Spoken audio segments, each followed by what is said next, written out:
My name's Mike. I am a snowplow driver during the winter, and in the summer I maintain roads.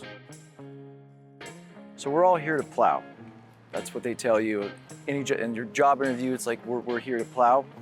But in the summertime, I work in asphalt. So we do dig outs. We also do potholes, milling. We'll even doing fences, guardrails. So we do a little bit of everything.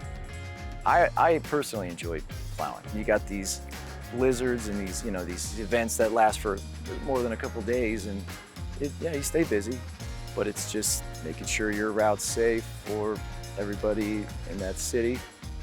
It's the best job I ever had. I love working for Lakewood.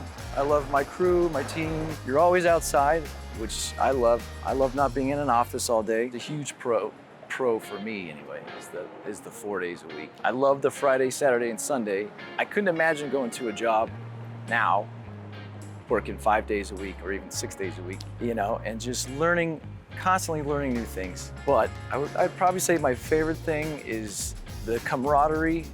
When you're working in these environments, day after day, 10-hour days, it's just like a brotherhood starts to become like that, and we just help each other out. The guys and girls that you meet here eventually become a really tight team, and then, lifelong friends.